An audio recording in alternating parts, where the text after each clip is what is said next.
मैं फोन पे time pass नहीं कर रही, हमारी कोई मजबूरी भी हो सके। पर आप बड़े लोगों को हम आम आदमी की मजबूरी क्या समझ में आएगी? सब लोगों के सामने आपने हमारे को इतना सुना दिया, पल भर के लिए भी नहीं सोचा क्यों फोन उठाना जरूरी है हमारे लिए। अब मैं भी यहाँ काम ना कर पाऊंगी क्योंकि ना तो मैं फोन को खुद से दूर रख सकूं और ना रोज रोज आपकी ये डांट सुन सकूं जयराम जी की। अरे किससे साथ? वसु, तुम नहीं जाओगी उन्हें मनाने के लिए? दिव्या मैडम, हो सके उनकी सच में कोई मजबूरी हो, इसीलिए वो बार बार फोन देख रही हूँ। जाने दीजिए ना। प्रॉब्लम्स किसकी लाइफ में नहीं होती वसु, लेकिन अपनी पर्सनल प्रॉब्लम्स को घर पे छोड़ के आना चाहिए ना। ऊपर से उनके तेवर देखे तुमने। कोई बात नहीं, हम अपनी कंपनी में सिर्फ और सिर्फ ऐसे लोगों को हायर करेंगे जो हमारे जैसे हो, जो एक डिसिप्लिन फॉलो कर सके। उन्हें मनाने की कोई जरूरत नहीं है। दिव्या मैडम ने इतने हक से एक फैसला लिया है, हमारे को उनकी बात तो रखनी होगी। ठीक है, मैं बाद में बात करता हूँ। दादी साहब, क्या हुआ? सब ठीक है? कुछ भी ठीक ना है छोरे। अच्छा ठीक है, आप बैठिए पहले। और ये नहीं, पानी पीजिए, नहीं तो आपको बीपी बढ़ जाएगा। डॉक्टर के पास आप पीना है हमारे को पानी। हटा इसमें। दादी साहब बताइए क्या हुआ है? अभी तो बहुत कुछ होना बाकी है छोरे। मैंने भी ठान ली है कि हमारी वसूड़ी के साथ अगर किसी ने भी गलत की हो ना तो मैं चुप ना बैठूंगी। उस दुश्मन की नाक में दम करके रहूंगी मैं। दुश्मन? कौन है वसु का दुश्मन? सच सुनने की हिम्मत है तारे में? तो सुन, वसूड़ी के रास्ते में कांटे बिछाने वाली, हर मोड़ पे उसके लिए मुसीबत खड़ी करने वाली और कोई ना है, थारी परम पूज्य मासा है।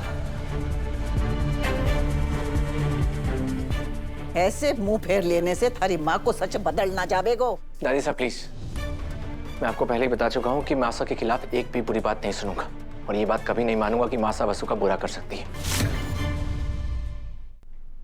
अरे भक्ति और भरोसा करना अच्छी बात होवे छोरे, लेकिन अंधभक्ति दिमाग पर ताले लगा देवे है। हूँ मैं मासा का अंधभक्त, और उन पर खुद से भी ज्यादा भरोसा करता हूँ। यो बात है तो ठीक है, थारो भरोसा भी अजमा लेवे हैं। तैयार है तो अजमाइश के लिए? बिल्कुल, और एक नहीं 1000 बार आजमाइए, लेकिन जीत आपके शक की नहीं, मेरे भरोसे की होगी, क्योंकि मासा कभी गलत नहीं हो सकती, कभी भी नहीं। ठीक है, तो ये ले। ठीक है।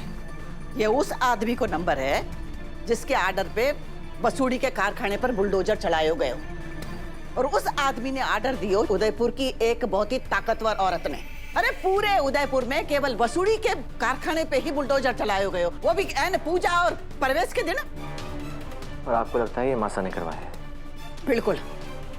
थारे को अगर शक है तो तू आजमा ले अपनी अंधभक्ति। फोन कर इस आदमी ने और पूछ कि ऐसी कौन सी मैडम पैदा हो गई है जो वसूड़ी की इतनी बड़ी दुश्मन बन गई, और जो ना कर सके ना तो मारे को बताना, मैं खुद ढूंढ लूंगी। अरे पताल में भी होवेगी तो ढूंढ के निकाल लूंगी मैं उसने।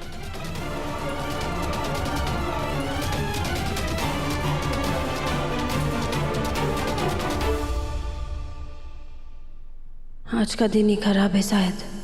पहले नई फैक्ट्री पर बुलडोजर चल गया और उसके बाद यहाँ केसर काकी नाराज होकर चली गई।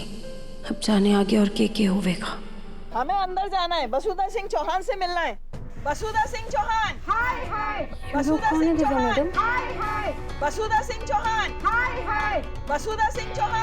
हाय हाय। वसुधा सिंह चौहान। हाय हाय। वसुधा सिंह चौहान। हाय हाय। वसुधा सिंह चौहान। हाय हाय। वसुधा सिंह चौहान। अरे शांत हो जाइए, शांत हो जाइए, आप लोग शांत हो जाइए। पहले हमारे को बताइए आप लोग हैं कौन? ये रजवाड़ी चटका अचार की फैक्ट्री यही है ना? जी हाँ। चलिए। अरे रुकिए, कहाँ जा रहे हैं आप सब लोग? आप हमें फैक्ट्री के अंदर जाने से नहीं रोक सकती। आप लोगों में से वसुधा सिंह चौहान कौन है? मैं हूँ। बात की है? तो मालकिन है आप इस फैक्ट्री की। मालकिन है तो क्या अपने से नीचे काम करने वालों के साथ जानवरों जैसा व्यवहार करने की छूट मिल गई है आपको? अरे ये क्या कह रहे हैं आप? हमारे यहाँ सब मिलजुल कर एक परिवार के समान काम कर रहे हैं। आपको गलतफहमी हुई है। अच्छा, फिर ये आपके खिलाफ कंप्लेंट क्यों की गई है? फैक्ट्री में औरतों से कम पैसों में ज्यादा काम करवाया जाता है, काम के घंटे भी तय नहीं है, सैलरी भी टाइम पर नहीं मिलती और फैक्ट्री का माहौल बहुत खराब है। बात बात पर डांटा जाता है, चिल्लाया जाता है और ताना मारा जाता है। औरतों को सम्मान नहीं दिया जाता और उनके साथ गरीब समझकर बुरा व्यवहार किया जाता है। क्यों शिकायत की किसने? हम कैसे मान लेंगे ये कंप्लेन लेटर असली है? और अगर ये असली है भी तो क्या प्रूफ है आप लोगों के पास कि ये वैलिड है? हम महिला कामगार कल्याण यूनियन से आए हैं। हमारी कंप्लेंट सही और वैलिड ही होती हैं। फिर प्रूफ हो या ना हो, अगर किसी गरीब ने कंप्लेंट की है तो हम उस पर एक्शन जरूर लेते हैं। अरे और आपको जानना है कि ये कंप्लेंट किसने की? आप ही की फैक्ट्री में काम करने वाली केसर ने की है। केसर काकी? लेकिन वो तो कब का काम छोड़कर चली गई। मतलब आप मान रही हैं कि आप लोगों से परेशान होकर उस बेचारी को काम छोड़ना पड़ा? मिल गया कंफर्मेशन। चलो फैक्ट्री सील करो। अरे नहीं, रुक जाइए, ऐसा मत कीजिए। सुनिए मेरी बात। देखिए, पहली बात तो ये है कि केसर काकी को मैंने डांटा था, वसु ने नहीं। इसमें वसु की कोई गलती नहीं है। 1 मिनट दिव्या मैडम। देखिए मैडम जी, आप जो कहेंगी हम करेंगे, बस एक बार हमारी बात सुन लीजिए। कोई बातचीत नहीं होगी। जब तक कंप्लेंट पर कार्रवाई नहीं हो जाती तब तक फैक्ट्री में ताला लगा रहेगा, कोई काम नहीं करेगा। लगाइए ताला। अरे मैडम जी, एक बार बात सुनिए ना, ऐसे मत कीजिए। हमारे कारखाने को ताला मत लगाइए। हमारे पास बहुत सारे ऑर्डर है, अगर पूरा ना करेंगे ना तो बहुत ज्यादा नुकसान होगा। हमारा काम मत रोकिए प्लीज। ये सब तो गरीबों का फायदा उठाने से पहले सोचना चाहिए था ना। पहले केसर से माफी मांगोगे, वो माफ कर देगी, उसके बाद सोचेंगे। जब तक फैक्ट्री में कोई काम नहीं करेगा, लगाओ ताला। नहीं, प्लीज। अरे मेरी बात तो सुनिए आप। ऐसा मत कीजिए। देखिए मैडम जी, हमें थोड़ा सा टाइम तो दीजिए। बोला ना, बिल्कुल नहीं।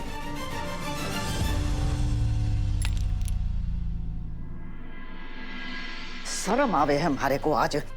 अरे अपनी बहू कहने में चंद्रिका। अरे वसूड़ी के साथ तूने जो कुछ भी कियो ना, वो तो केवल एक दुश्मन ही कर सके। अरे देवी को तो एक लक्षण ना है थारे में। कितनी खुश थी हमारी बेचारी वसूड़ी। उसके कारखाने की आज पूजा थी। नई जगह, नए जोश के साथ काम शुरू होने वालों था। लेकिन देखो ना गयो थारे से, सब कुछ बिगाड़ के रख दियो। और ऊपर से देव। अरे उस पे तो अपने मासा की अंदर भक्ति को भूत चढ़े हुए है। उसने तो ये सब स्वीकार करना मुश्किल हो रही है।